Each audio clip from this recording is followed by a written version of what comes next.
my mother was a teacher, and my aunt was a teacher. My path in life kept coming back to teaching.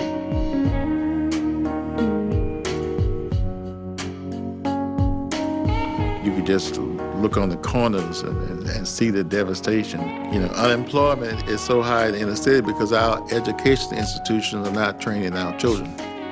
Almost like you inviting poverty to come in. Just come in and have a seat. That this is what I'm going to do the rest of my life.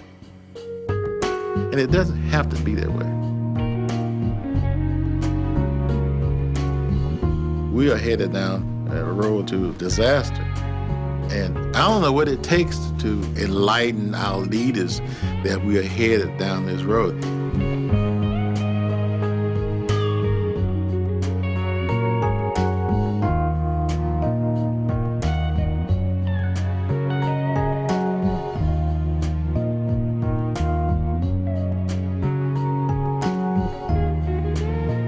Unless we make some drastic change about changing the culture of education in this country, we're headed to disaster.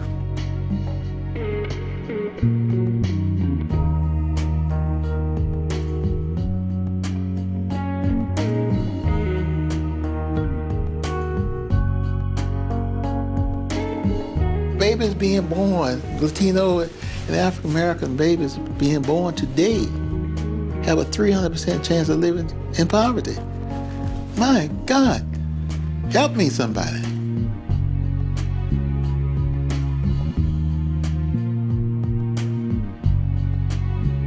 The whole purpose of education is to break the cycle of poverty, to break the cycle. Shouldn't a poor child have the same opportunity as the one that has family that has all the resources? Why not give them an opportunity to enjoy a piece of the American pie? This is what Providence St. Mel is all about. Giving children who otherwise would not have the opportunity to go to some of the best schools in the country.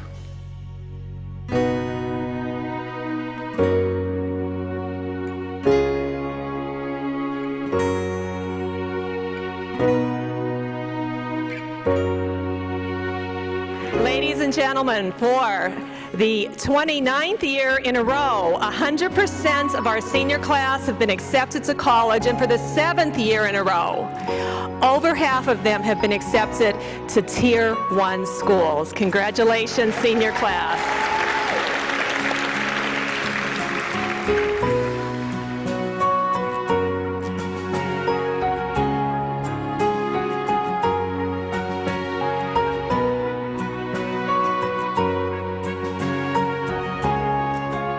It is my pleasure to introduce Mr. Paul J. Adams, President of Providence St. Mel, to present his welcome.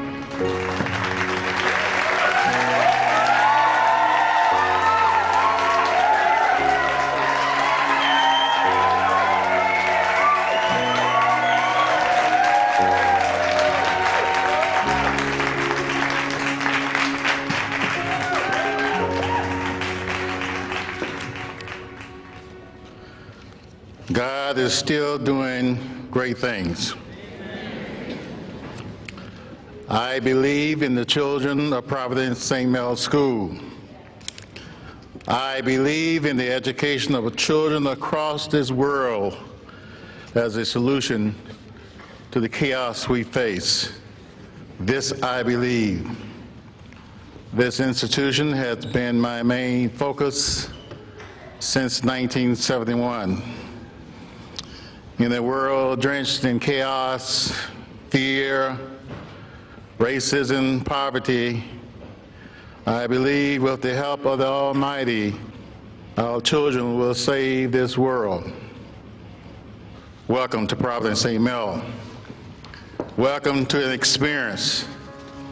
Tighten your seatbelt. We're ready to take off.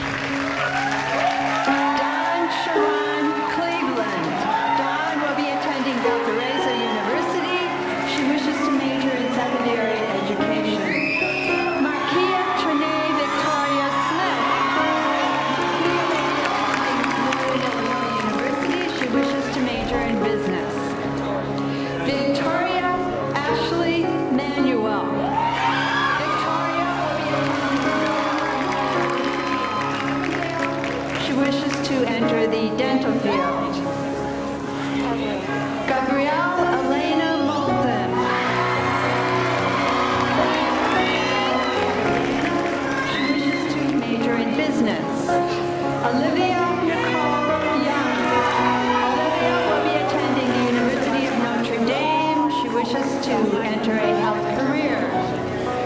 Clarence Lamar Ford chooses to major in computer graphics. Sean Page Collins. Sean will attend Massachusetts Institute of Technology to major in chemical engineering. Quincy C. McBride. To major in business. Romero Dixon. To major in business.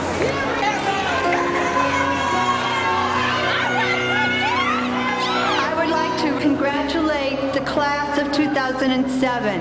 Remember, you have earned the right to dream. We are proud of each one of you. We love each one of you. Ladies and gentlemen, I present to you the 2007 graduates of Providence St. Mel School.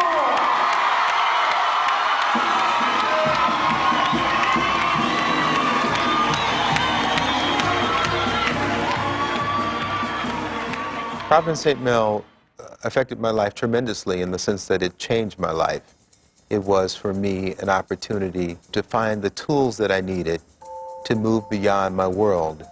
Not unlike many of the students that I went to school with, my world was surrounded by poverty. And I found in Providence St. Mel a way to pick myself up from my bootstraps. It's a little tough to do that when you don't have boots. About my sophomore year is when I really realized that this was a special place, and if I really did well here, I felt like the sky would be the limit for me once I left here. And I would say that has been true. Our job is to prepare these youngsters to be competitive globally. And that is that is my process of hiring people. I was very fortunate, about 10 years ago to hire a young lady by the name of Jadette DeBella, who has come here and the scores have just gone up. She has the passion and she has the empathy. She understands the entire philosophy of this school of making this a better world. I worked really hard for 17 years in public school education, and then when I met Paul Adams and he told me he was sending students to college, I thought, wow, my goal was to get them through high school. We didn't even think about college. Our expertise is getting children into the best colleges and universities. Students who are growing up in an area of poverty, they're from single parents' home, and many times, some cases, there aren't any parents. But we are able to say, look, you can do better. We've got the ticket. We've got a ticket for you. We've got a plan that will remove you from poverty. If people just understand that a quality education breaks that back. And once you break the back, for me, then it breaks the back for my children and their children. I mean, you have to look at this as a long-range plan. We have to do a better job. We have to educate. I don't like the feel of rage on the streets right now. And in 1996, I heard Paul Adams give a speech, and he said, if we don't get education under control in this country, what happens on the street is going to make the civil rights movement look like a Tea Party. And he was in the civil rights movement. So when I heard him say that, I thought, wow, that's paralyzing. We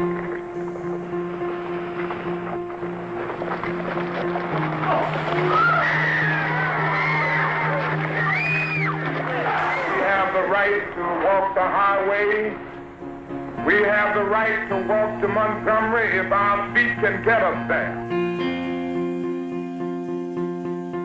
The legacy of Dr. King is part of my life. I mean, I grew up, seeing Dr. King up and down the streets in Montgomery, Alabama.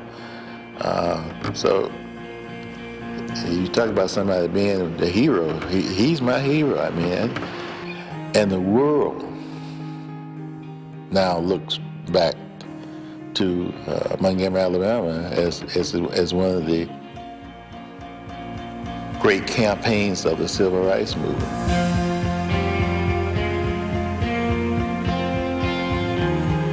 We are trying to remind the nation of the urgency of the moment. Now is the time. Make real the promises of democracy. Now is the time. I knew that I had to participate. My mother used to say, why don't you let someone else? I am someone else. I am that someone else.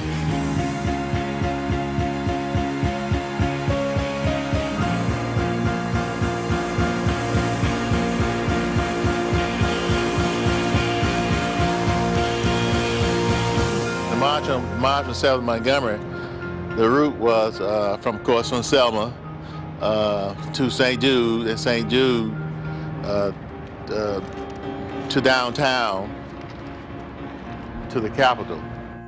We are here and we are standing before the forces of power in the state of Alabama saying we ain't gonna let nobody turn us around. And just my activity for the rest of my life, goes back to that particular period of time. I had a job in a place called Clanton, Alabama, as a teacher, and got a phone call, as I recall, indicating that the position would not be available because I was on the blacklist, which meant, anyone that had participated in the civil rights movement was not being given the opportunity to gainful employment in the state of Alabama. Well, thank God that it happened to me. So then that's literally why I left Alabama. No other reason. I had no relatives in Chicago. A schoolmate of mine came by and said she was going to Chicago, and could I help her drive there? And that's exactly what I did. I helped to drive her to Chicago. That was it.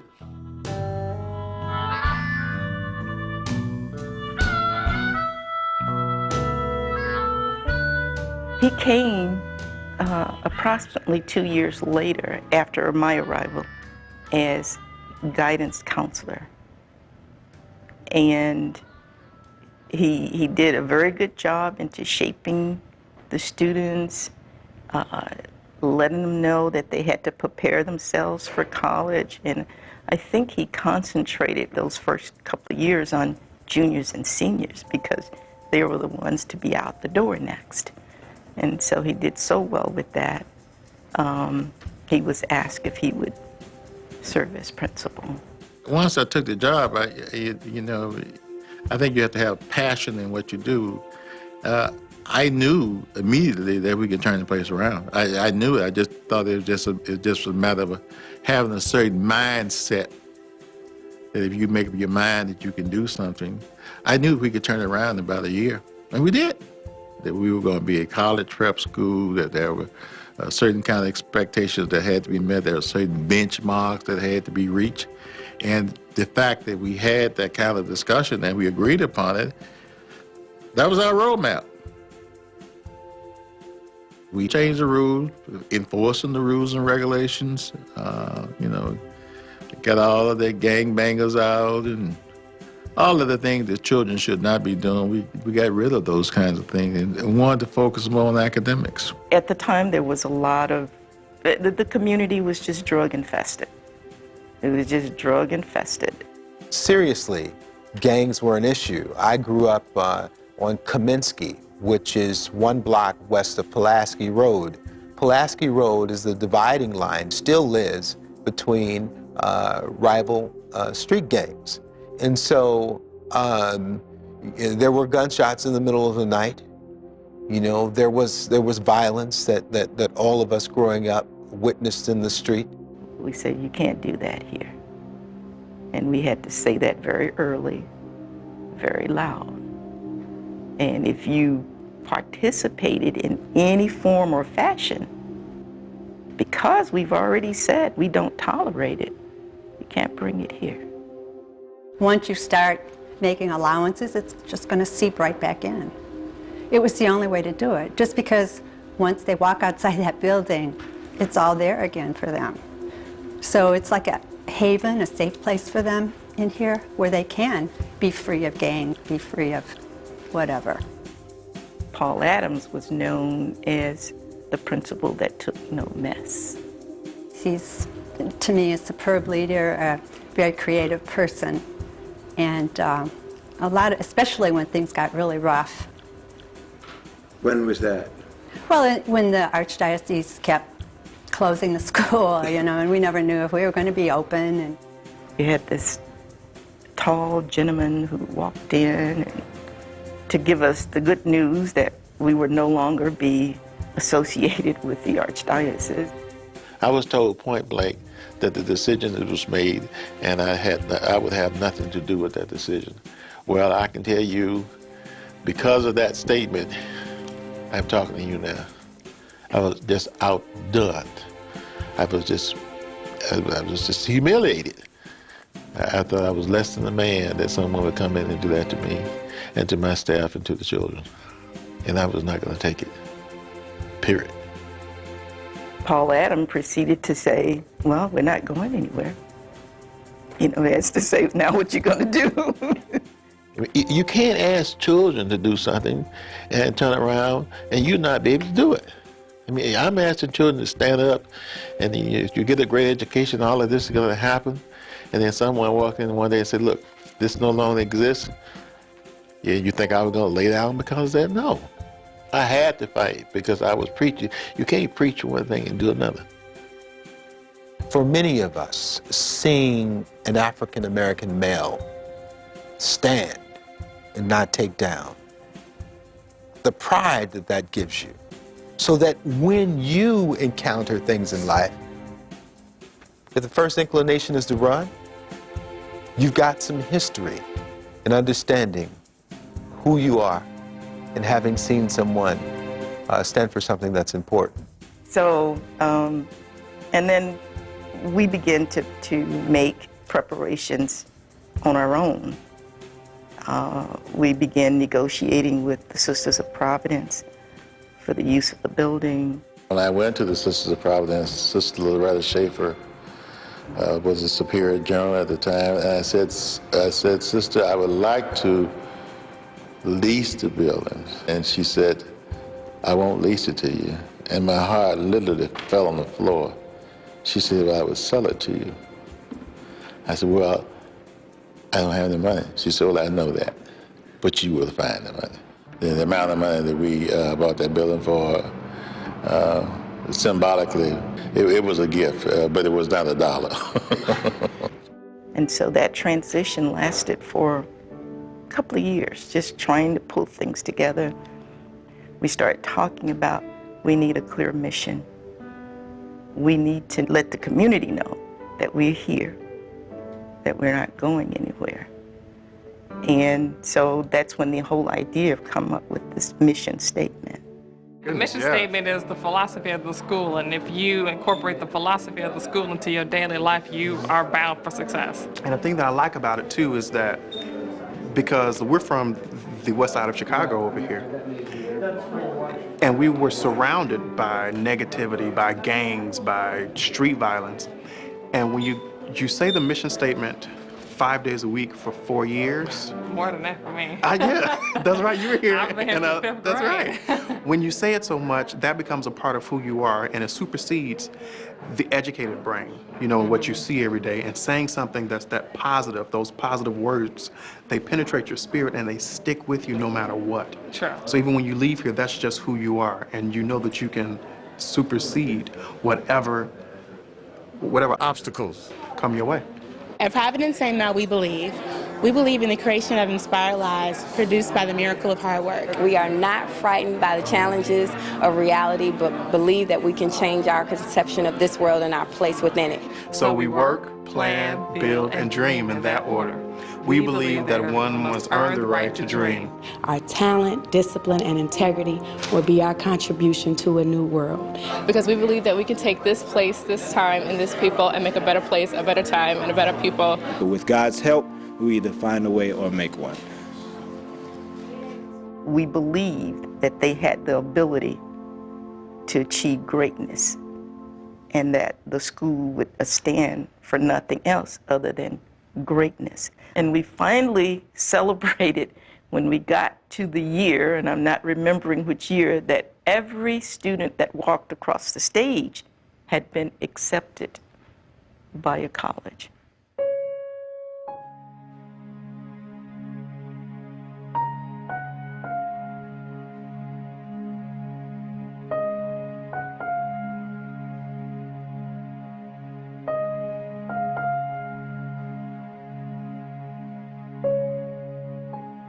Ladies and gentlemen, the President of the United States and the First Lady, Mrs. Nancy Reagan.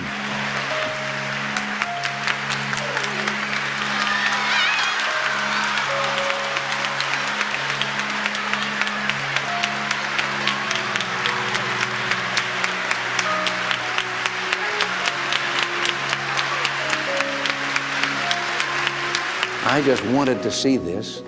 And I also wanted to come here, very frankly, and meet your principal, because if ever there's an instance of what one person can bring into being and cause to happen, he's made it happen here. And I wanted to...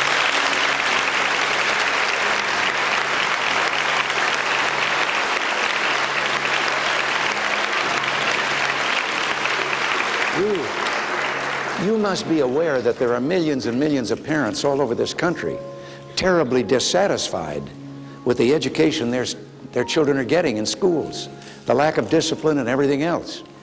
And with that deterioration in so much of education, you are such a shining light that, as I said in the beginning, I want to spread the word. This is the way it should be done. You're doing it.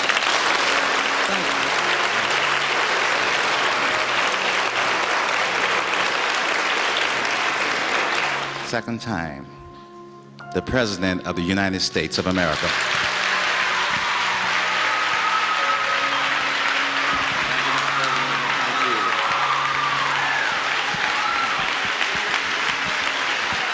Maybe we should have a government program in which people who call in and want to know what they can do to solve some terrible problem in their education system is send them a round-trip ticket to Chicago and the address of Providence St. Mel, and let them come here and find out.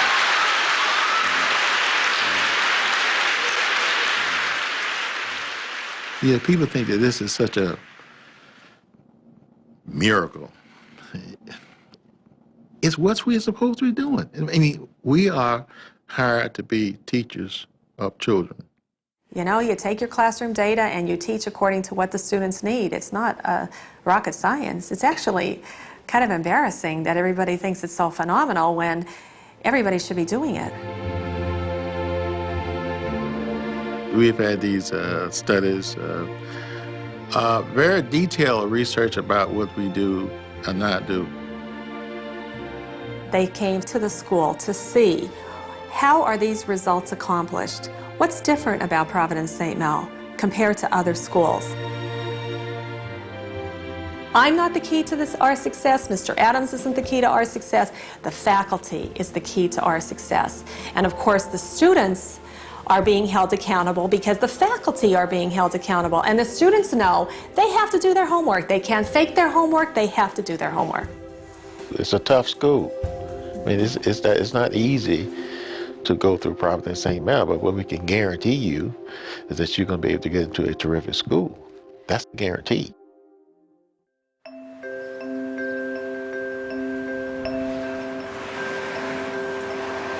You've got to believe and expect that these youngsters can be competitive.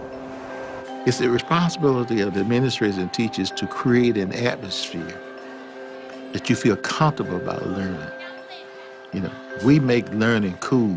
as a kid. So, we make education the most important thing. Besides I have education is the most important thing to these children. Hey, there's the bell stand behind your desk. At Providence St. Mel, we believe. We believe in the creation of inspired lives produced by the miracle of hard work. We are not frightened by the challenges of reality, but believe that we can change our conception of this world and our place within it. So we work, plan, build, and dream in that order. We believe that one must earn the right to dream. Our talent, discipline, and integrity will be our contribution to a new world. Because we believe that we can take this place, this time, and this people, and make a better place. A better time and a better people. With God's help, we will either find a way or make one. See, you have to get children's attention. I mean, you can't have a laissez-faire approach to discipline, from my standpoint of view. I can't teach you if you're looking over here, and I'm standing there. I have to have your attention. And once I get your attention, then I can teach. And so what we do, we have competent people in the classroom who are experts in that particular area. We get their attention, which allows us to teach. Isn't that amazing? Heard, 1, 2, 3. Okay, are we ready? The spelling word that is a room where you keep food and you cook. Kitchen. Okay, it looks like Jada's is correct. Asia, there's no I at the end of kitchen. The spelling word that is a sweater with buttons down the front.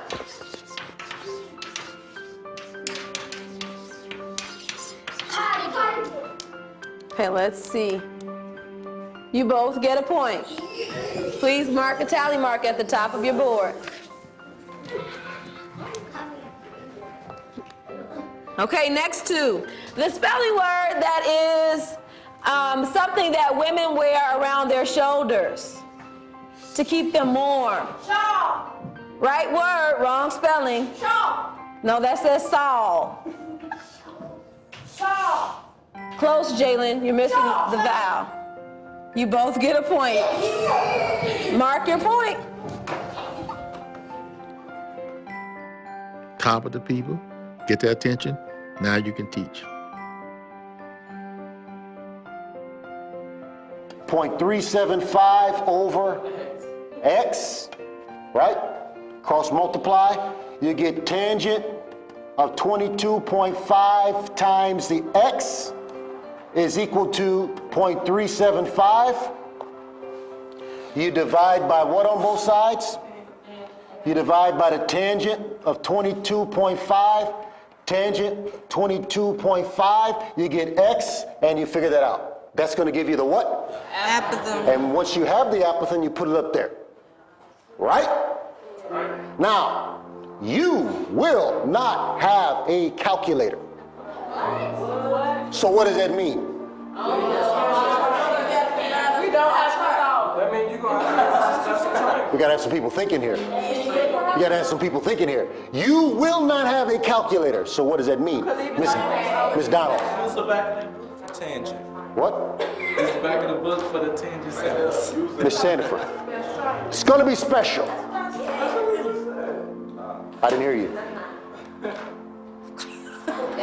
Hey, you're going to think tomorrow. Teaching in general, not just here, but in general, I view it as not a job. I view it as almost a ministry. I put it almost on that level, almost a calling. It's not just being a teacher, not just knowing your subject and being able to communicate it. It's far more than that. You got to care about the child.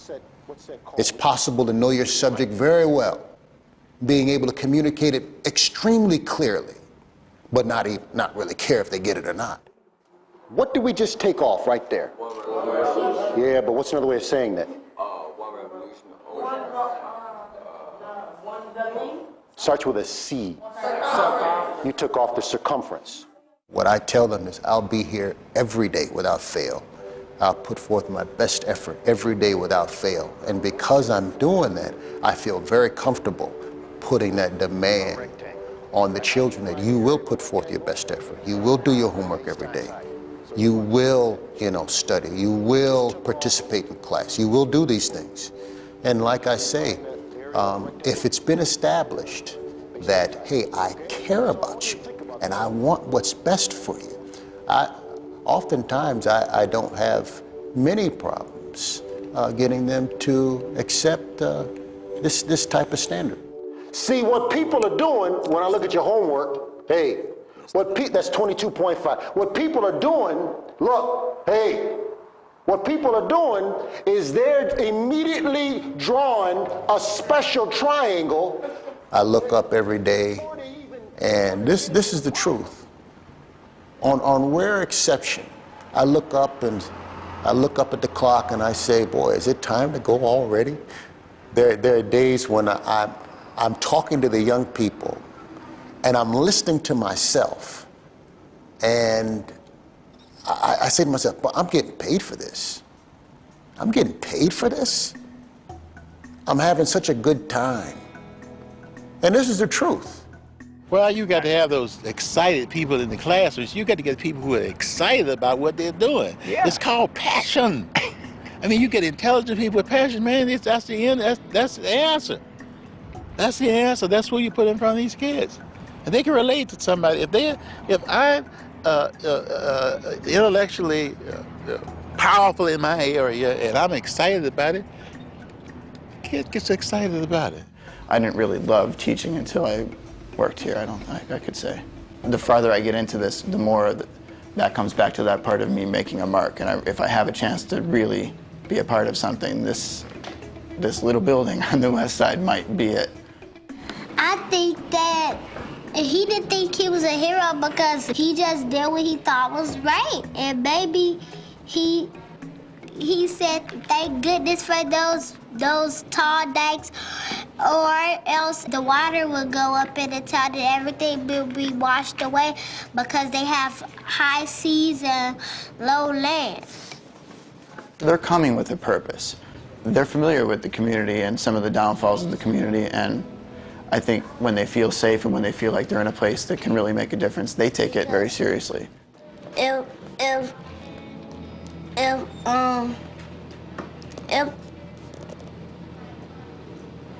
I forgot what you said when you were explaining. So ask her to repeat. Deja, can you repeat the answer? I said that I think he didn't think he was a hero because he just, like you might say, he just did what he thought was right, and he knew that everybody would be sad if all of their houses would be washed away. Great job summarizing your long point there. Very nice. Do you understand now what she's saying? Okay, do you have your thought back? I agree look at your pictures, look at her. That's right. Good job. I agree with you, Deja, because Peter did do what he thought was right, because he didn't want all of his friends' houses to be washed away. Very good evidence. I have to jump in here, can't I? I do treat them as children when appropriate, and I treat them as my equals when appropriate. I would expect them to look up to me in a certain way, and I would look up to them a certain way, even though they're only 7 years old. I know they have capabilities, say up here, and if I hold them to that, then they'll meet me there. So that sort of fosters respect, because I see them as more than just a 7-year-old who can only do so much. I agree with you, Caitlin, but I have something different to say. I think that they would want to help. They would want to help some, like people, workers in our community do things to help the city, and so that they can be heroes too. That's called a handing off discussion. I've never seen it actually in practice at any other schools. It is a student-centered, self-mediated discussion where they take turns, they run it, and the teacher is a participant, not a leader. So I really got the idea from them, and then just through trial and error, again, I worked out some of the kinks with the students, and again, I had a nice class. Last year it worked very well, and again, I think just the climate of learning here helps because they know that they're being held to a new expectation, and that if we give them a task, then we're taking it seriously, and it's not joke time, and it's, we want to get some real responses out of it, and holding them accountable is the other piece, because then they know that there's a reason that they need to speak clearly and a reason that they need to give good answers, not just to kill 20 minutes because it's going in their grade and they want to go to college and the whole thing that they've heard. I mean, even in second grade, you're talking about college? Yes, yes. How do your kids in this neighborhood, how can they afford to go to a private school like this? They can't. In most cases, this school is supported by donors from all over the country. It is not a school where the majority of our students are paying full tuition. No one pays the full amount. No one. We have youngsters here whose parents have a dream. They simply have a dream, and they want their children to get the best education. And they've heard about this place called Providence St. Mel. And sometimes families join together and pull a tuition together. There may be 5 people paying for one tuition for a child. The first 3 years we were on financial aid, so I did work study, and everybody helped out. It was a family effort. My grandmother pitched in, my uncle pitched in, my aunts pitched in. Parents, grandparents, extended family members make the sacrifice to send their children here. That's the investment. They're investing now, early, for the big payoff later. I graduated from Providence St. Mel in 1991. I was actually the class valedictorian. And from Providence St. Mel, I went on to Purdue University in West Lafayette, Indiana. I went to Northwestern University. What are you doing now? I'm a chiropractor. I went to Illinois Wesleyan University and then to John Marshall Law School, and I'm now an assistant attorney general. I went to Northwestern University, full scholarship, which I absolutely loved, and I went on to medical school, and I'm a chief resident at Cook County in ER. My name is Ronald Banks, in class of 1976. I'm with Southern Illinois University Edwardsville School of Engineering as assistant dean. I went to St. Xavier University for my bachelor's degree, and I went to Columbia College of Chicago for my master's degree. I went to Boston College. I ended up majoring in math, and I had AP Calculus here, so my entire freshman year, all my math classes I took both semesters, I knew the material already. I learned it senior year of high school. They truly have made my life a miracle. I mean, I'm going to one of the top tier colleges and I'm making my best. And growing up on the West Side is, stereotypically, I'm not supposed to be where I'm at. So I guess I am a miracle, and they truly have defined who I am and helped define me and put me on this path. But I'm working towards even going further than what I expect of myself. Well, I'd like to put this school on the Xerox machine and send out about 500,000 more institutions like this and make sure that they follow the pattern that has been set here. We got to get more people doing what we are doing. When our Board of Trustees particularly read the study from MSU, they thought, where should we go from here? Should we consider looking at a public school, a charter school? As much as I love Providence St. Mel, there aren't enough Providence St. Mels that we can open. We got to do something with our public school system. Our public school system. And stop playing games about it. The most important issue facing our great city has always been improving the quality of public education.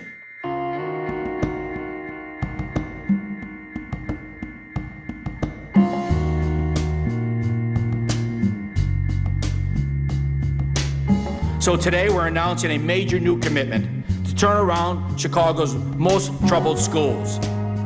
It's called Renaissance 2010, an educational rebirth of Chicago's struggling schools. Roughly 2/3 of these new schools will be independently run by an outside organization. And that's why it made sense that we would apply for a charter school in a tough neighborhood to see if our instructional framework, parts of our model can be transferred to a public school.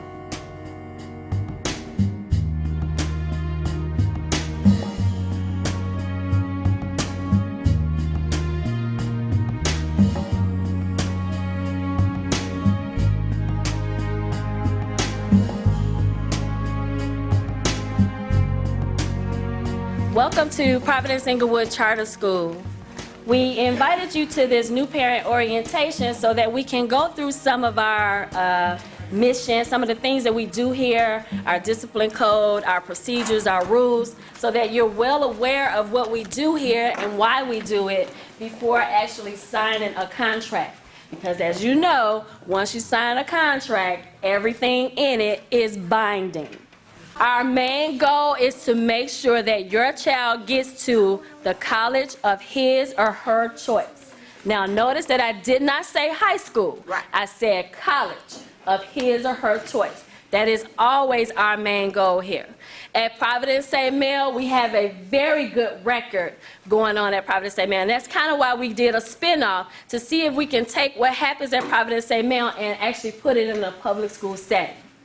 At Providence St. Mel, 100% of our seniors are accepted to universities and colleges. I had previously known about Providence St. Mel's academic success, and that's why I came out today. I know that they try to put some of their students in the top colleges. I know that a lot of the students are reading at or above level, and that's something I wanted for my child. I made a conscious decision in the womb that my child was going to go to college, because without that degree, society has this label: you cannot survive, you cannot make it. You cannot be corporate America without that degree. You have to have that. And so this is what, I mean, you have to make those decisions when you find out that you're pregnant or when you decide that you want to have children.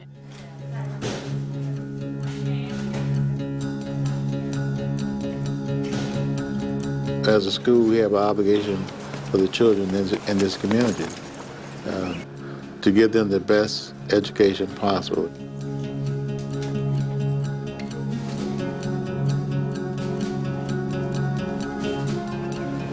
Come on, Third Hood Marshal. Let's rock and roll, brother.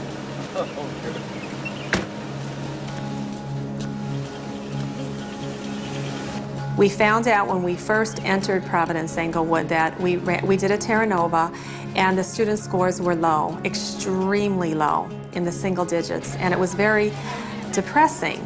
And I didn't share that news initially with the faculty. Instead, at the first faculty meeting, I told the teachers that our scores are low, and we're going to take everything we know, and we're all going to be celebrating at the end of the year. Because I knew that those children were there, and their parents wanted them there.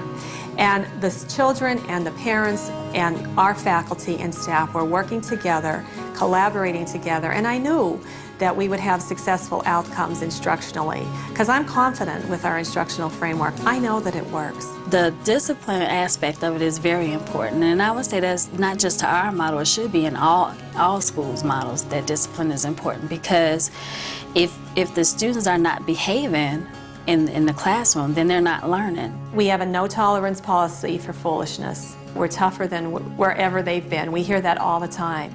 You know, at Providence St. Mel, it's been there for so long. You have students there and they're in the model already, so they teach the others that come after them.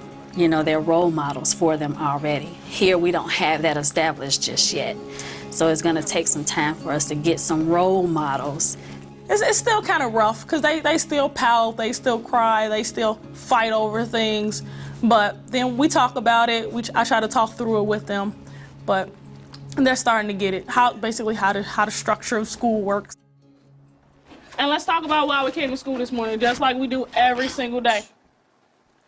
Darian. We come to school to learn. Can't hear you. We come to school to learn. Excellent job. And what are some things we all need to do to learn? Thank you, Dallas. I appreciate you moving over, but you need to go spit that gum out. Javante. We come to school to be patient and focused. We need to. we need to go to sleep so we can get more energy. So we wake up, we can do our tests and think inside your head before you pitch your ass. Good. Remember to keep it short though, so everyone can have a turn. Talk here. We need to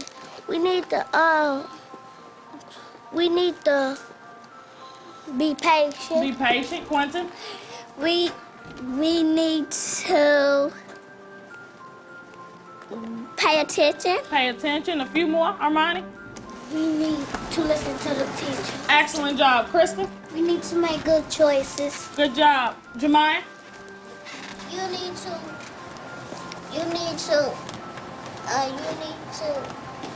focus. Focus, excellent job. And one more, Trinity. We need to use our manners. You want to give us one, Trevon? Okay, thank you for being patient. We need to go college. Excellent job, Trevon. Hands down, boys and girls. The principal is the leader. The principal is the person who sets the tone. And so if you have a principal who accepts anything, then your school is up for grabs. I mean, because you don't have that structure there.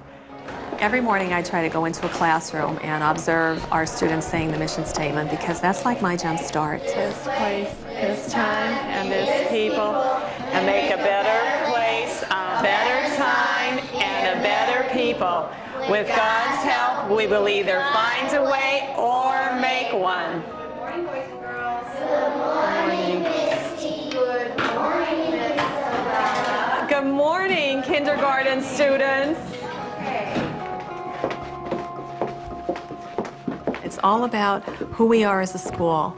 And I have an awesome responsibility to make sure that I'm hiring the right people to make that job happen.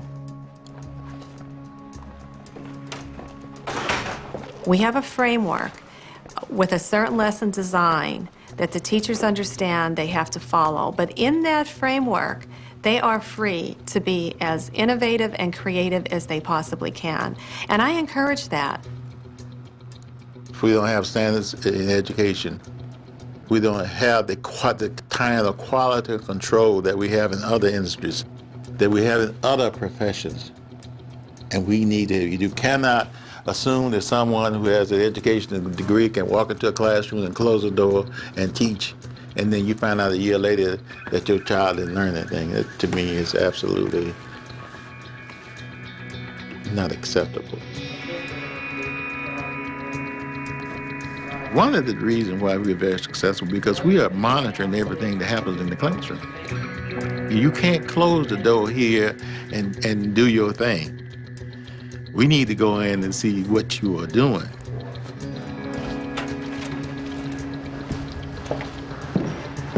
That's what instructional leadership is, that principals are in the classrooms, that they are there to support the teachers, to support the students, to make sure that the expectation is being followed. And the only way you could know the dynamics of what's going on in those classrooms daily is to be in those classrooms.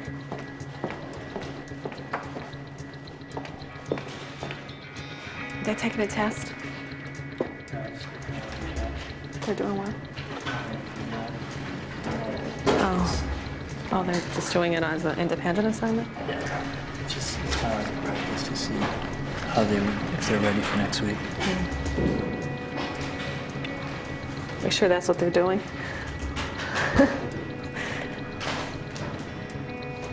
What are you doing? They're not. Okay, yeah. You really, those kind of things you kind of have to teach them through it because if you're back here and they're over there, they're not going to get it done. I mean, this is a Spanish assignment she's working on. This is Miss Russell's assignment. Miss Russell? Is that what you're supposed to be doing? Excuse me?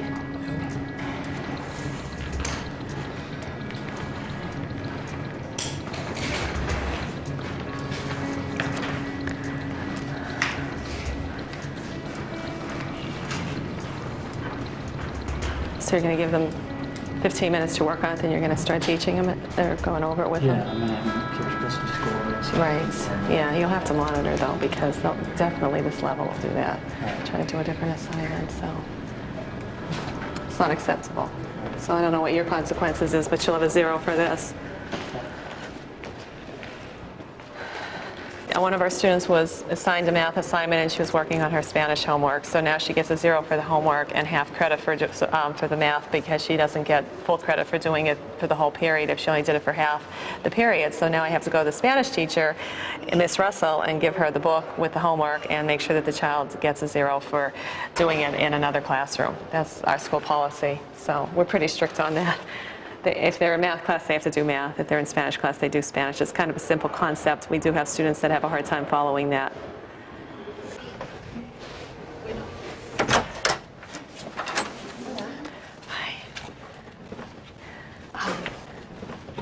Everyone's doing her homework instead of doing her math, so I took her book and her homework so she can get a 0 in that. Okay, is this a test?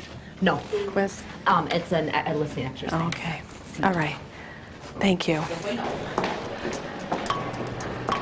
We feel that although we hold our faculty to very high standards, they want to be held accountable. I find that they want to see who's in the room next to them, and if the student, and they know if the teacher in the room next to them is not accountable, that teacher won't be here. So that keeps the team who is here all on the same pace. We have very high expectations. That goes back to our discipline policy and what we do with our students. There's no nonsense in the classroom, and because there's no nonsense in the classroom, Jeanette DeBellet and Paul Adams demands of the teacher that that teacher work as hard as that person can so that the kids can be successful. I'm getting paid not just to teach, I'm getting paid to have my students be successful. And if I got a student that's not being successful in my classroom, I'm not getting the job done. Subtract the two matrices, Jonathan. What's the first thing you're gonna do? 3 minus the 8? Mm-hmm. What do you get? A -5. You're right. And then you get 6 minus the 1? You get 5. Do you get that? Mm-hmm. Then how about the second row? 10 minus the 10? 8 minus the 10? That's -2. And then how about the next one? The -5 minus the -4. Oh, I missed my -5 minus the minus is plus positive 4x. The work is in the thinking. The higher you go in mathematics, the less writing you do and the more thinking you do. And the thinking can get tough, but that's how you're successful in life. Who are the people who make the big dollars in this world? They're the thinkers, the innovators, the ones who have thoughts, and that's what I try to do to my students who are 16, 17, 18 years old. They develop that skill of being able to think. How about multiplying? Multiplying is a little different. Okay, all right. How about 14, Jonathan? What's your first row? 1, 7. No! What do you got, Piaget? 1 and -1. I mean 1 and 9. 1, 9. What's your second row? -1, 6. Wow. Okay, I'm gonna have Jonathan do it. 10, not 2. What? 10, -10. Did you get a -10? Yeah, I got the Oni, you doing red me and I mean, look, I got it scratched off like that. 6, 1, 0, 2. You have to enjoy what you're doing yourself. And if you enjoy it, it can come through to your students. The number one thing I want my students, well, the number one thing, I want them to be good thinkers. But the number two thing, I want them to enjoy it. Because if they enjoy what we're doing in the classroom, they'll be a lot more successful. Everybody is more successful at stuff that they really love than they are with stuff that they don't enjoy doing. And now, how about the product of those? We are not frightened by the challenges of reality, but believe that we can change our perception of this world and our place within it. So we work, plan, build, and dream in that order. We believe that all of us earn the right to dream. Our talent, discipline, and integrity will be our contribution to a new world, because we believe that we can take this place, this time, and this people, and make a better place, a better time, and a better people.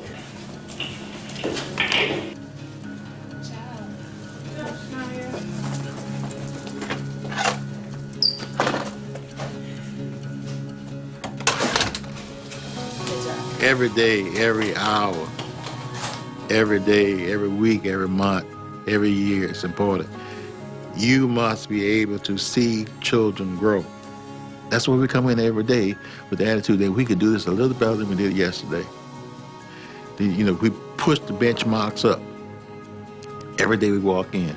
And you have to have specifically leaders, administrators, and teachers who have that same philosophy.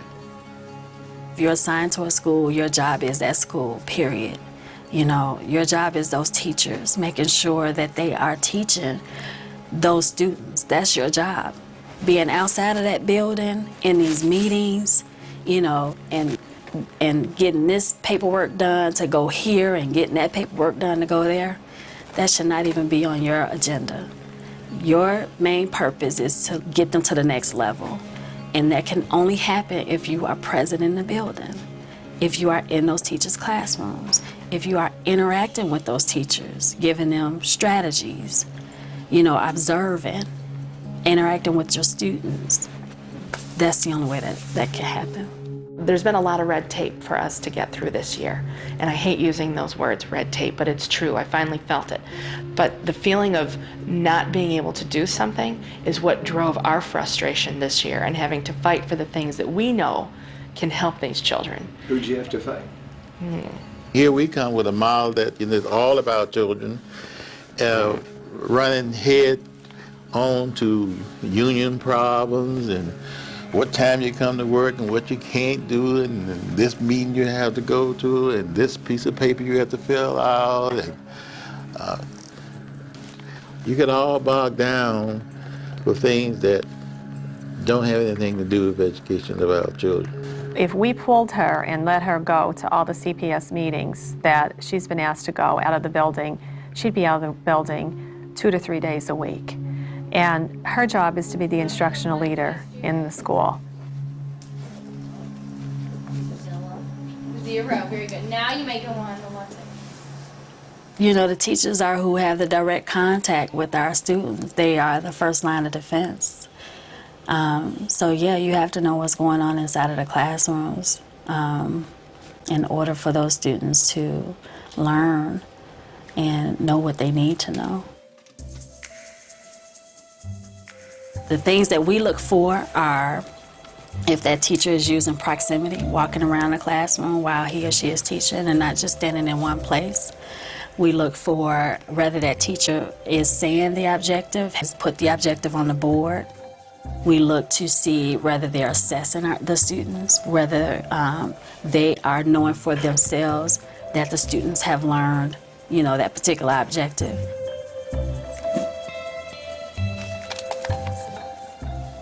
Our goal is to make sure that these children get what they need to get, learn what they need to learn in order to get into the college of their choice. And that may be far off from a kindergartner, but that is our hope. For me as a teacher, the most important thing to me is, I definitely want my kids to be where they're supposed to be academically, but I think the most important thing for me is getting my students to believe in themselves and to understand that mission statement, that if you work hard, you get smart. That's basically what I want to instill in them. And that's what's most important to me right there. Because if they understand that, then everything else just kind of falls into place. But I have to put it in kid-friendly language so they'll understand. So we have this little chant that we do every morning, and we just say, work hard, get smart. And they do that 3 times, getting louder and louder each time to show that they're excited about it. Dallas, thank you for getting yourself together. I appreciate it. Get smart. Work hard. Get smart. Excellent job. Shania, you okay? Trelani? Yeah. I guess the hardest thing in the beginning was helping 21 little 5-year-olds understand how to work together. Like, some of them come from preschool, but it's not like very structured. So they're used to, you know, when I want to get up, I get up. When I want to say something, I say something. So basically helping 21 little 5-year-olds understand how the structure works and how we work together and how us working together is going to help us achieve our goals. If you don't have like that discipline and that control, then you spend the whole time, you know, telling kids to sit down, telling kids to please listen, telling kids, you know, make sure you're looking at me. You waste time. But I think it takes time to save time. That's what I always tell myself. At the beginning of the year, it seems like I'm spending so much time on telling students, make sure you raise your hand, make sure you raise your hand, make sure you raise your hand, make sure you raise your hand. But once they get it, then it goes so much faster.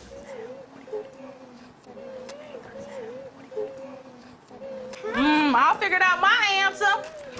Did anybody else figure out theirs? Yes. Lanye. Yes. 43. 43. Can you show us how you did it? I put the 37 on my head and I put the 6 on my fingers. I said 37. Okay, good.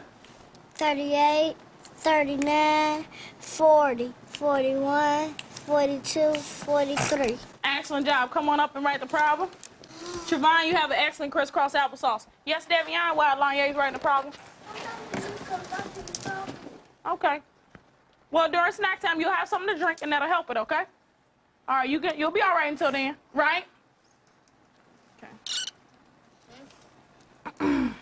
Good job, boys and girls. I know our morning meeting is taking a long time this morning, but I appreciate the way you all are paying attention. Go ahead, Lanye, lead us in the problem.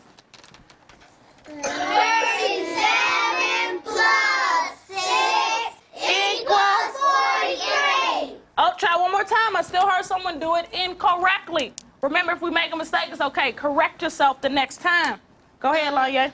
37 plus 6 equals 43. Pretty good job. All right. Children are born to learn. I mean, they're like sponges. Education go across all lines. I mean, if you really want something to do something to improve this country, it's to get our children a quality education. People have to stop making excuses about children not learning. I hear people say, well, you can do it because of X, Y, Z, and we can't do it because of A, B, C. Well, until we get rid of all those excuses, you know, you got to find excuses for kids to learn as opposed to finding excuses for them failing.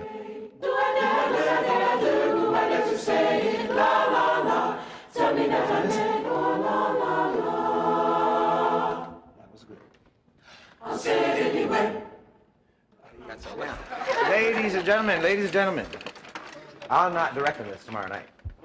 We'll do just like that. You do much better looking at each other than you do looking at me. I don't know the French anyway.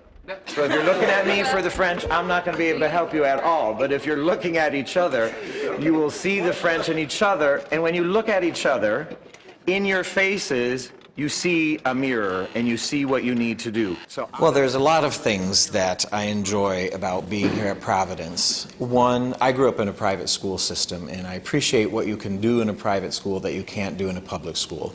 You can set your own standards and your own guidelines and say, this is what we're going to do to be successful, and do it. The administration is very supportive of music and what music has to offer to students. Music's not just a sideline. Music is very much a part of the curriculum. It's as much of the curriculum as any other subject. And they understand that students who excel in music and study music excel in their other classes as well. And it's not just an extracurricular. It's not just an aside. And so our administration realizes that. And in our middle school, I don't know any other middle school that has this, but our middle school students have music every day for an hour. I can't think of any other middle school anywhere else that has music every day for an hour. So they get a good foundation in music and the arts here at Providence. Now, I know we've talked about the senioritis thing, it's the end of the year and we're all tired. But also, you're all good performers. You're good performers, and we work hard towards every performance. And we don't want to have all the work that we've done be for naught. So that tomorrow night, we can shine.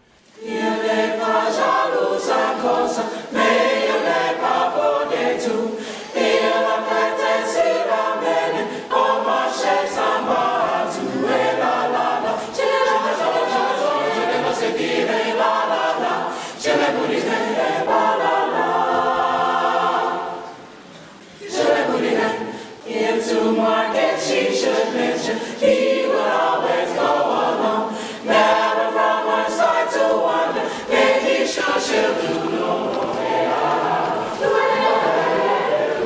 Say la la la, tell me does that say la la la?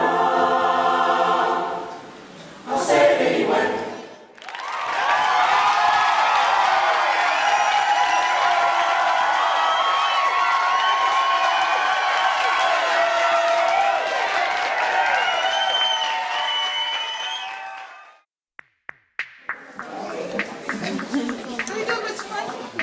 Precinct Franklin, grade 11.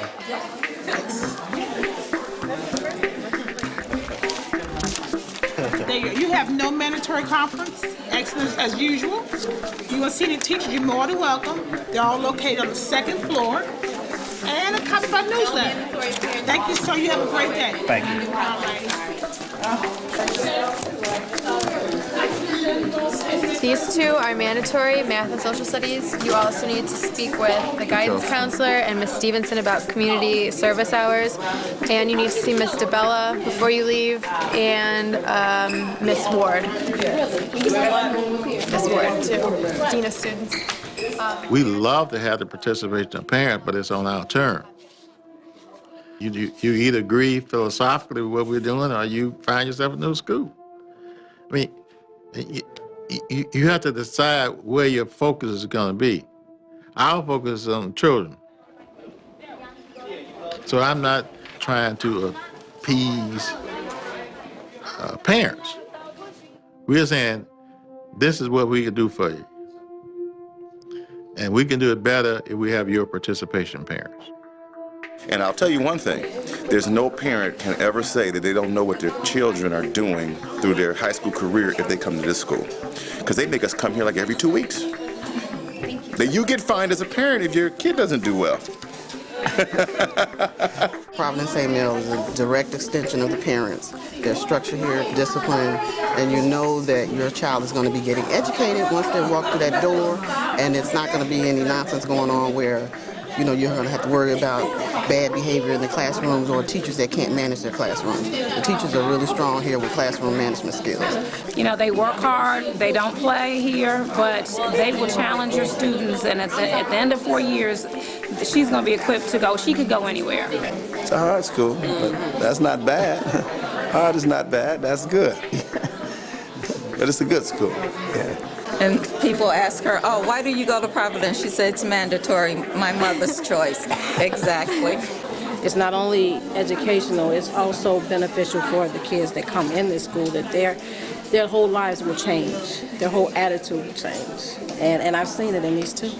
I've even had parents call me up and thank me when I've issued their students detention. Thank you for holding my son accountable. Thank you for holding my daughter accountable. So the parents are vital to their students' success. I tell all my friends, I have a lot of friends that are teachers, and what I tell them is I don't like teaching, I like teaching at Providence St. Mel, because at this school you don't have to worry about discipline and you don't have to worry about motivation. Our students come in motivated. Everyone come to the center of the gym.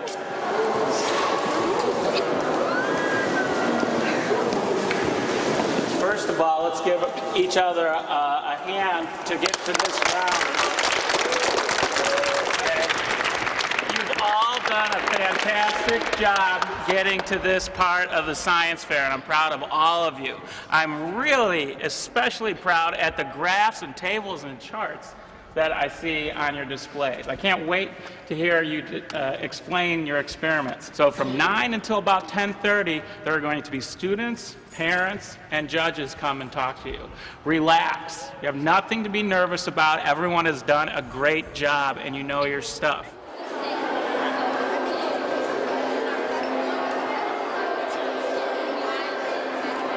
The name of my experiment is Types of Milks and Rate of Spoilage.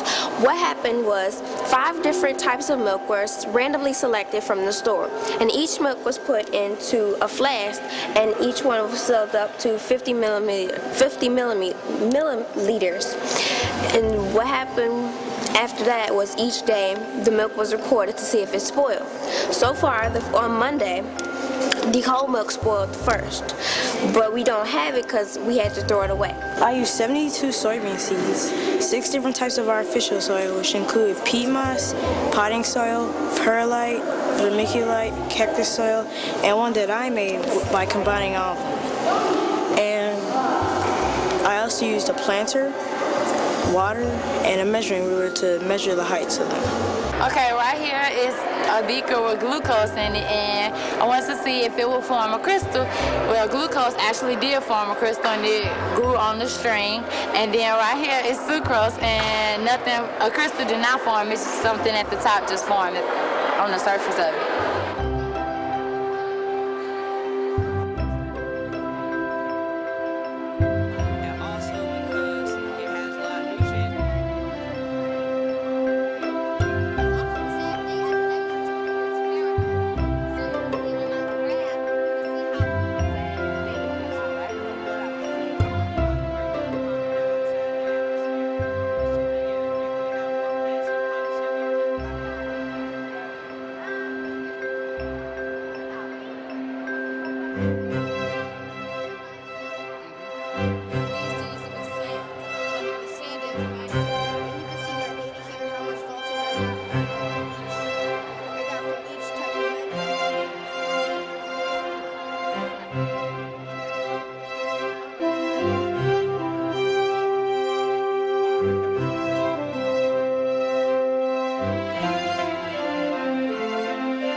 First place doesn't go to an 8th grader.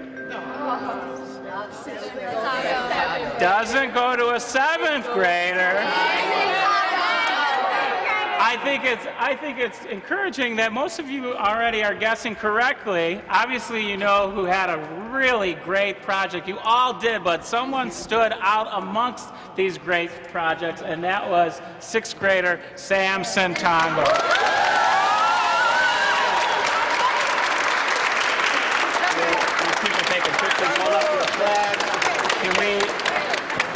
I'm just doing what they tell me to do. Like, they tell me to do my best. They tell me to work hard, and that's what I do. I know that they will be proud, but the great reward is my grades, because that's gonna go on my record that Sam Santango scored A's and B's, no C's, D's, or F's.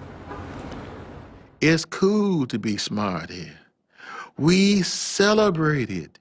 We are just thrilled that you're on the honor roll. You know, we give stock to our children that make the honor roll. People say, you know, you're giving money to kids get on the honor roll? Do you get a paycheck? Yeah, well, is there a difference? You know, you do do the things that would make it happen. And we do the things that make it happen.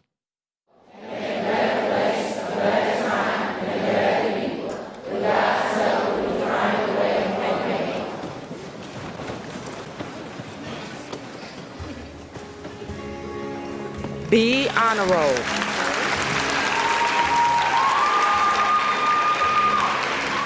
You know that you're doing well at Providence St. Mel. You know. And we make sure that you know. And we want everybody in the school to know. And we celebrate it. I love our honor roll assemblies because it's my time to proudly proclaim the accomplishments of our students. They get a certificate, they get a share of stock, and they love that. And now for the A honor roll.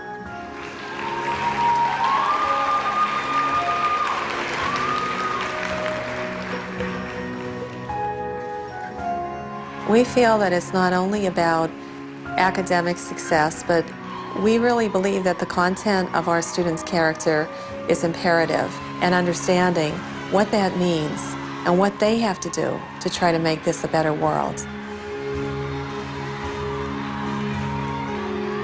Ladies and gentlemen, our A honor roll.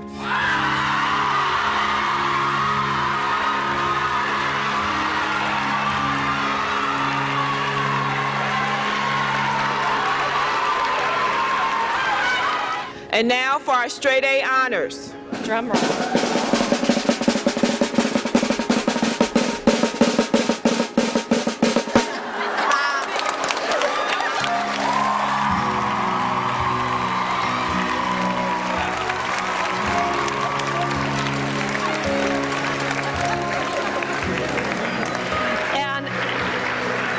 And last but not least, I can't help but to recognize that for the first time in Providence St. Mel history, one of our seniors, our top senior, was accepted to Massachusetts Institute of Technology, MIT, Mr. Sean Collins.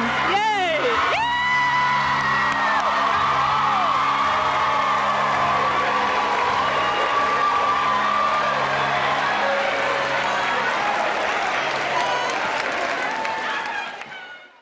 If you have done real well, you get a chance to participate in our travel program.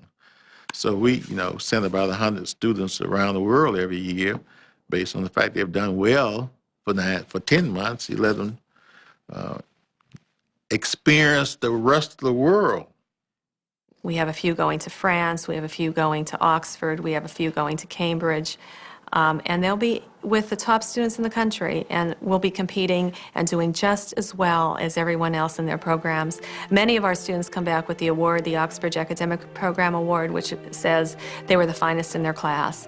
The stock program and the summer opportunity of a lifetime have been things that have just really boosted the participation academically, because that's how it works.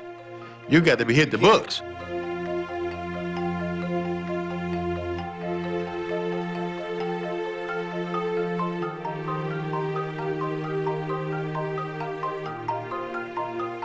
We know in order for our students to get out, the only way out is to educate. And it's very fulfilling this time of year for me to be standing in the hall. And one of our students yesterday was emotional when she saw me, and she said, "Ms. Bella, I got accepted at Bates College. It's a Tier 1 school up in Maine with a full scholarship." And then I had someone else stop me and say, "Mr. Bella, I got accepted at Northwestern in the School of Journalism."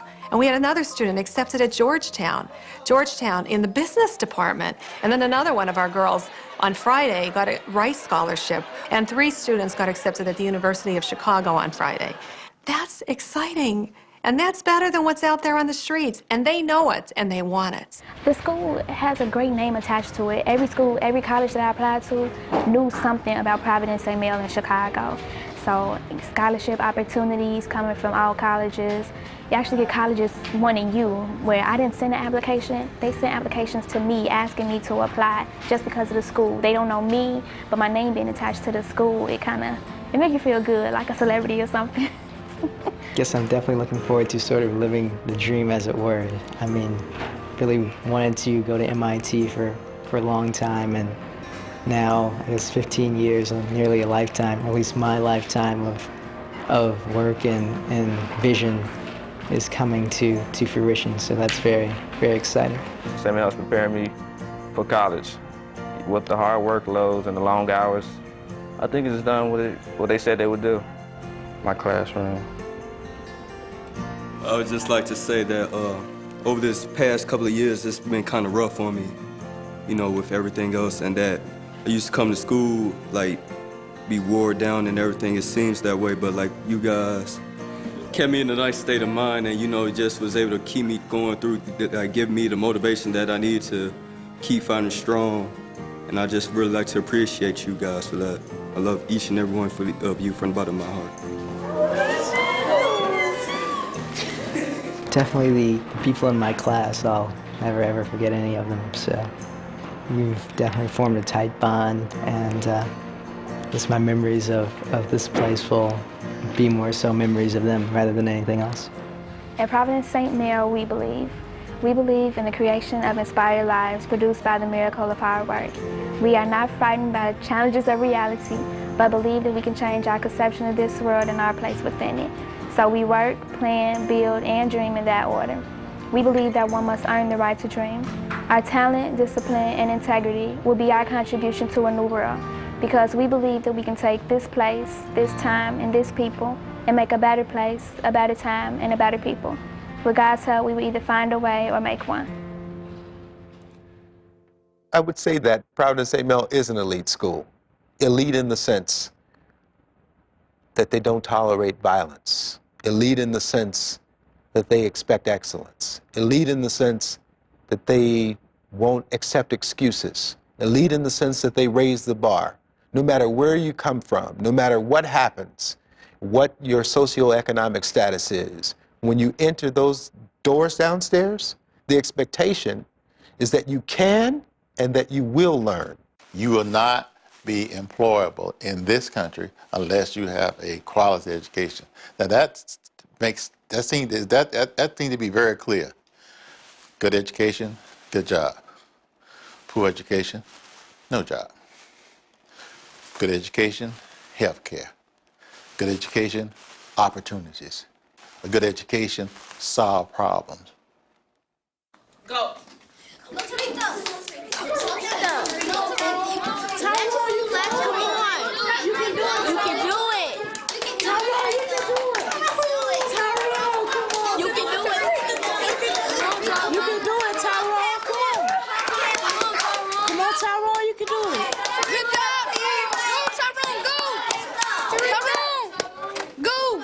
Make it legible. Make it legible. Tyrone, you can do it. Go Tarita, go Tarita, go Tarita, go Tarita, go Tarita. Providence Inglewood ended on a really good note. You know, I wasn't there in the beginning of the school year, but just being there from January to May, big changes in the faculty, in the students' behaviors, academics. And I would not have been able to do that without Crystal, Marsha, Bev, Julie, and of course, Ms. DeBella and Mr. Adams coming in. The couple of days that he was coming in. I learned a lot. I'm still learning a lot. I still think that I'm in training. So next year is still kind of going to be a transitional type thing, but I'm going to do it, so. Yay, Providence Inglewood. Oh, wait a minute. She needs a standing ovation.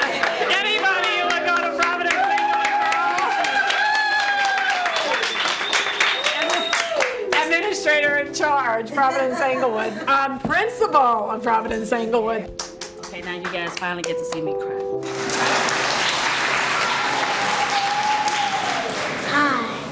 My name is Jason Mason.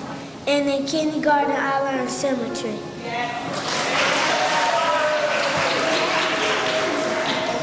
My name is Akara Kyle. In kindergarten this year, I learned how to make patterns.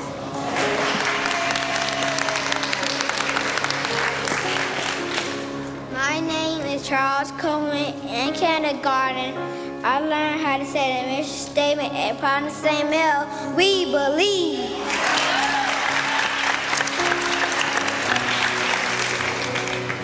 In kindergarten this year, I learned all about money. I learned how to read a calendar. I learned how to organize information to make a graph. I learned how to be a great friend. I learned how to count by five. I learned how to add and subtract. I learned how to ask questions. I learned about the 4 seasons. I learned how to write my name. I learned how to behave on field trips. Ladies and gentlemen, the Providence Inglewood Kindergarten Class of 2007.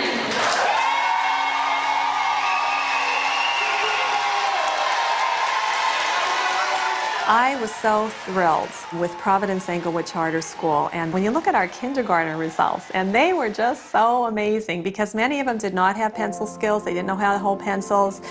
They didn't know how to sit in desks. We had to teach our behavior expectations, our success expectations, and then at the end of the school year, we were very, very pleased to see that our kindergarten students went to the 52 percentile. 2 points above the national norm, not bad. Until we can take this example and spread it, I don't think we're going to be able to do a great job with our children in our public schools. There has to be, for lack of a better word, a mission to make it happen. And until we get to that point, I think we're just going to be running around in a circle and everybody's waiting for somebody else to make the move. You got to make the move yourself. There's just not some leader out there that you are waiting for some signal. You are the leader. You are the leader of your children. And if you don't do something about your children, then who else is going to do something about it?